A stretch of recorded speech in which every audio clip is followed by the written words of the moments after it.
Joanna, thank you for being here. The headline is, of course, attention grabbing.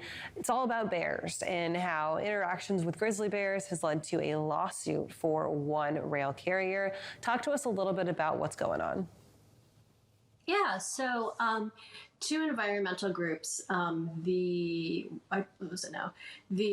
Western Watershed Project and Wild Earth Guardians, they sued BNSF, which is Class 1 rail carrier operating in the Western U.S., for grizzly bear deaths that occurred they mentioned, I think, three deaths this year so far, but also just within the past several years, saying because where these bear deaths occurred, which I think is Idaho and Montana, it's on federally protected lands, and because of the deaths, BNSF, they say, is violating the Endangered Species Act, and so what's interesting is that this situation, well, I guess two things really with this situation. One is that the idea that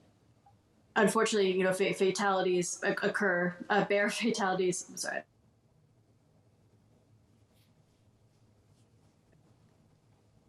Sorry, I'm using my phone. There, Joanna? Hello?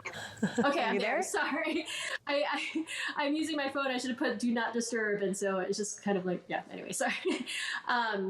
Where was I now? So bear deaths, unfortunately, they do happen when bears are on tracks, and they happen for passenger rail and freight rail. So that is one thing. So it's not a situation that's unique to BNSF. But the other thing, that's a little different about this lawsuit is that they're asking BNSF to, in addition to adjust their operations, whether that means sort of like changing schedules or slowing down trains in order to minimize or eliminate bear deaths, grizzly bear deaths. And there are other measures that the railways in general have implemented to try to prevent or curb the fatalities that happen. But the idea of slowing down trains and or even potentially adjusting schedules and operations is a little different. And Joanna, you go on and mention a few other things like grain leakages and vegetation around the area.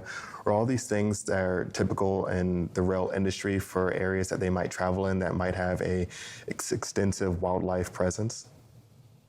Yeah, I believe so. I mean, it's interesting because there's even research that goes back quite a bit. There's a situation, I think, probably in the early 2000s, involving where Canadian Pacific worked with the Canadian government to address the issue of bears being hit by trains in national parks in Canada, like Banff and Yoho, and so. And so there has been, I think, the idea of those measures, such as removing vegetation and trying to develop some sort of devices or sensors that might alert bears and other wildlife that a train is coming, could help. And actually that research is still ongoing. The article mentions some research by the University of Alberta, and that research actually, I think, is still going on. They had some papers produced that they published last year on how to address this issue. And CP and the Canadian government and the University of Alberta and the University of Calgary worked together between 2010 and 2015 to sort of study the issue, but also how do you mitigate the causes that might lead to bears staying on a track and not getting off.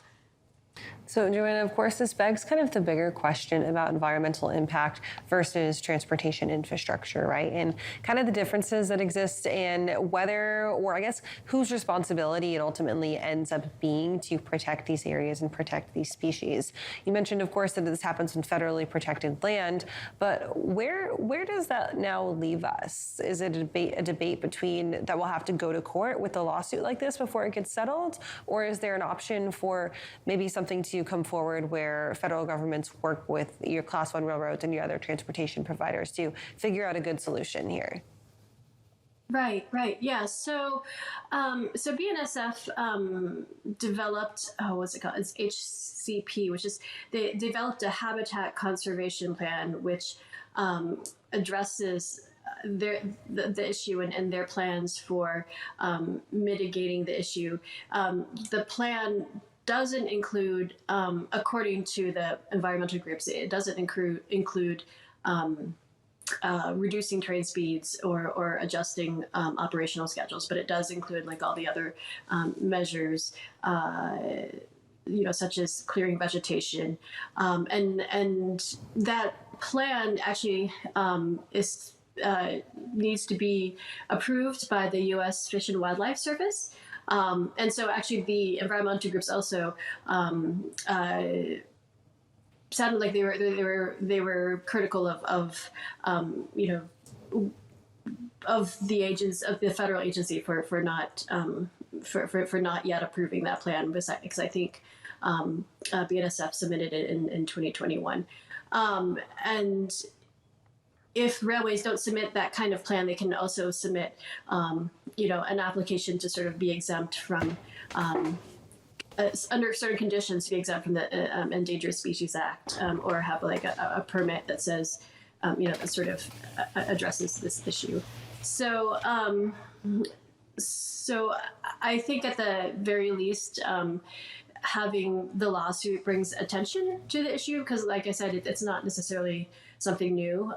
The difference here is probably that they're asking BNSF to adjust its operations and its train speeds. But it is something that, countries, not just the U.S., but Canada and even countries in Europe have been dealing with passenger and freight rail operations. Definitely an interesting story that you don't hear about every day, but glad you're bringing some light to this so people can kind of know some of the other aspects or unintended consequences that we have on the rail side. Joanna, as we're going into 2024, we're going to be some of the top things or talking points or most things that you're excited about in the rail segment going into the new year. Yeah, so I think obviously for shippers, you have the reciprocal switching issue, and I think for the railways, you have the question about whether it's legal, I guess, for California Air Resources Board to put out that locomotive emissions rule, and I guess the big thing is what's going to happen at the Surface Transportation Board with Chairman Oberman deciding not to pursue another term. So. Definitely looking forward to you bringing all these stories to light. Joanna, thanks so much for joining us this morning. All right, thank you for having me.